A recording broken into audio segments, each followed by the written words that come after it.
And here we are with the build of the Pavlov, a 65% from KBDFans and Geon, if I'm not mistaken. I forget the symbol for them. It's down here, I believe. Yeah, I think that's Geon Works.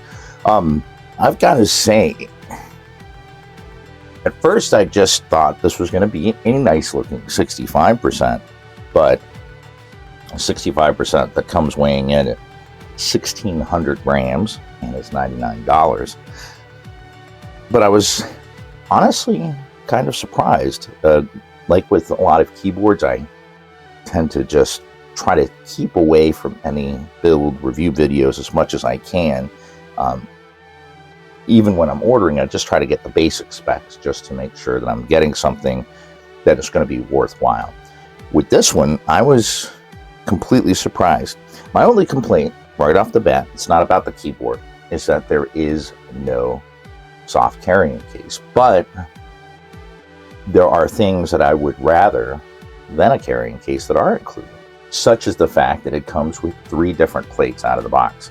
That right there is enough for me to say, that's fine. If I really need a carrying case, I'll use one of the ones I already have, or I'll buy a new one, because having 3 plates, polycarbonate, which I installed, and an aluminum NFR4 plate, which I will come back to, is an extremely good value. At $99, I mean, it's just... Now, this is wired only. It does not have any alternate layouts, but if you're just looking for the plain old 65%, you've got it here. It is QMK, VIA, and VIAL. VIAL does recognize it right away. VIA needs a JSON file. I still haven't sourced the QMK source, but if I do recall, I will put it down in the description of the video. This keyboard not only offers the numerous plate options, it also offers 2 different mounting types. You can go with the tadpole gaskets, which I have right now, or you can go with the top mount, which means basically screwing the plate into the top half of the case. I went ahead and went with the tadpoles. Now I went with, I believe, 4 at the top and 4 at the bottom, which I now think may have been too many. I want to try just either 2 on either side at the top and the bottom, or 2 in the middle, and see what kind of difference that gets. The one thing that I was surprised, even with the numerous gaskets or the numerous tadpoles I have installed on this build, is how much the plate flexes as one. I prefer gasket mounted over tray mounted. I could work on a tray mounted, but after a little while, I'm going to experience some RSI. Gasket mounting, save that for me. Well, gasket mounting as well as using a wrist rest properly. I used to use wrist rest, but I would still keep my hands up in the air, so it was like just hovering over it doesn't really do much there. But I found that gasket mounted keyboards provide less actual, like, I call it like a car crash. Like, the momentum is more spread out, so it's not like as rough on my hands when I'm typing.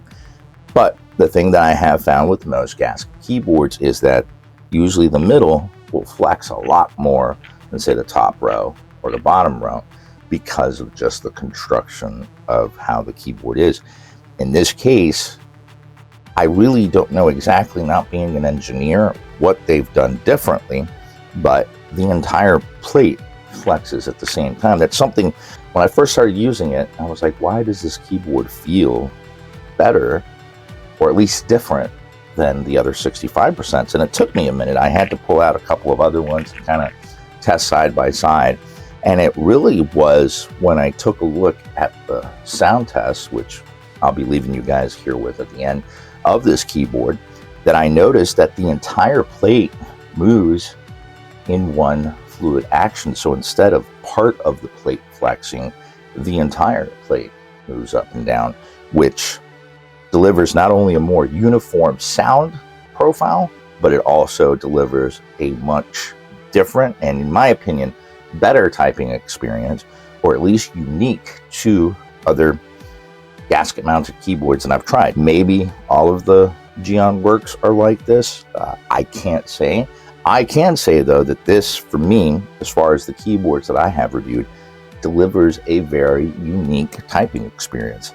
Does that mean I'm going to throw all my other 65% gasket mounted out the window? No, it does not. I still enjoy them. I just found this one to be extremely different and very just pleasurable to use. I definitely will be coming back to this as soon as my schedule clears up some, because I want to try the different plates.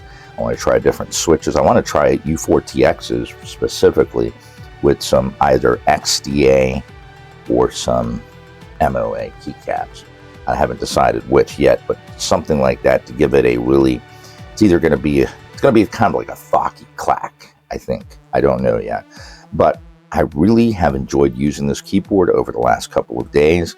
And I have to say, it's really, like I said, it's not, I don't want to say it's better, but it's definitely different. And it's something that my hands and my fingers definitely appreciate. Like I said, when I first got it, I was like, what is different? I couldn't figure it out. I had to actually roll the tape and see that the entire plate flexes as a single unit as opposed to part of the plate flexing.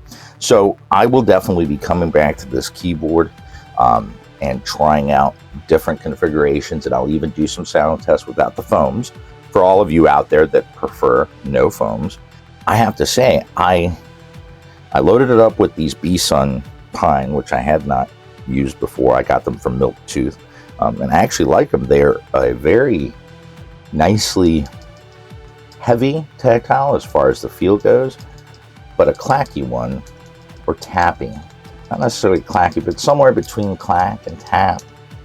But it's a nice tactile, which I prefer. I had never used these before, but I loaded them up on here with this black, well, it's called black on beige, but I think more of it's a black on gray, kind of just staying on color. Sometimes I like to match the color, sometimes I like to contrast with the colors.